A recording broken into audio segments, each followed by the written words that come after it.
Time Stall takes place on a massive luxury spaceship called the Fantastic Leap. During your stay, many accidents will occur, and it's up to you to save 3 robots in each level. You can use room scale, although you will need a massive play area to actually walk around the whole of each location. You can also use teleportation or free movement though, but unfortunately there is only snap turning, which is a bit of a shame, but you will need to play this game while stood anyway, so you could simply turn your actual body in the direction you want to face, instead of using the analog stick to snap turn. Each time you enter a new level, it begins with a short comical intro that shows you how the accident happens. The animations on everything really is superb throughout, and just as the accident starts to take place, everything starts to move in slow motion. It's then up to you to grab and interact with many different objects in each place to save the defenseless robots. Interaction here really is great, but it is quite hard for me to go too much into detail about it,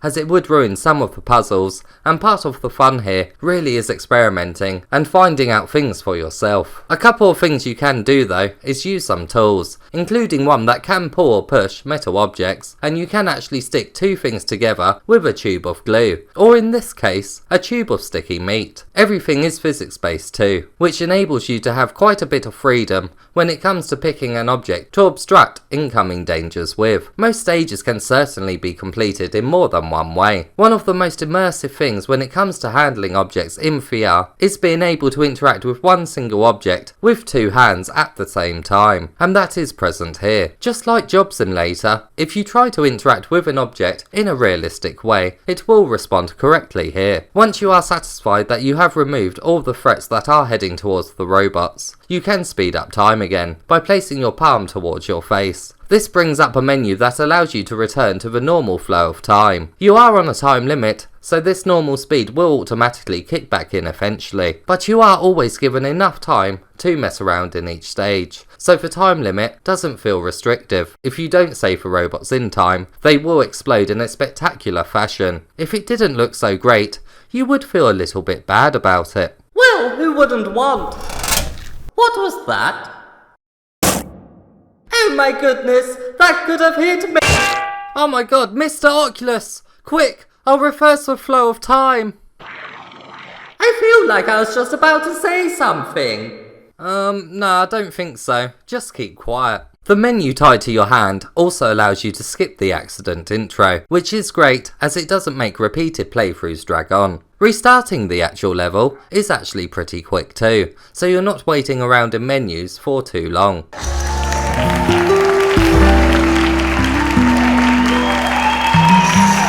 There is a main hub area. Here you can load one of your saved games, mess around with some objects, and more of them do start to appear as you progress through the stages. And of course, this is where you select the next stage to play, or you can select a previous one to replay. There is a reason to replay missions too, thanks to some challenges that are tied to them. Most of these challenges do give pretty decent hints for what must be done, but some experimenting in each location will likely be necessary to achieve 100% game completion. The extra challenges are worth doing too, as they contain things that you might not have experienced otherwise, and some even have completely unique puzzles to solve. When you get 100% completion on a stage, you get a little trophy to place in the main hub, which is a nice little addition. One of these challenges does reappear from stage to stage though, which requires you to save all 3 robots in a single attempt. It's still not too difficult, but it is a very welcome challenge, as most of the game is quite easy, so don't expect a massive brain teaser here, apart from a couple of the challenges. If you do get stuck, you can use a phone to call for a hint, but I really doubt most will even need to use this feature at all. There is only 8 main levels in the game, which took me around an hour and 40 minutes to beat,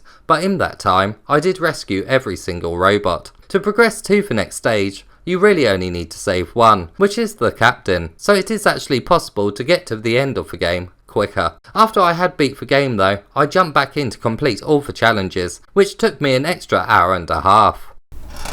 What was that? I feel like I'm getting deja vu. Don't worry, I've paused your impending doom. For now. And what exactly do you mean by that?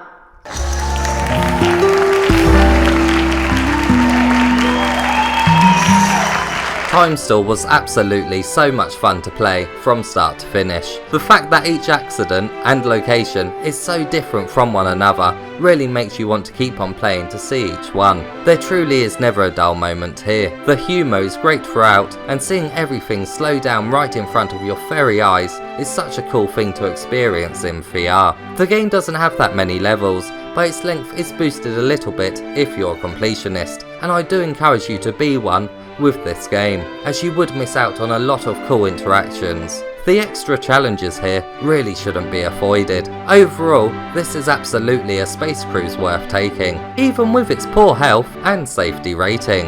Well, I have to disagree. Any cruise, whether it's in space or not, simply must abide by certain rules.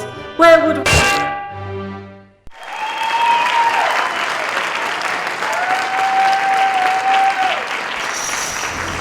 Mr. Oculus.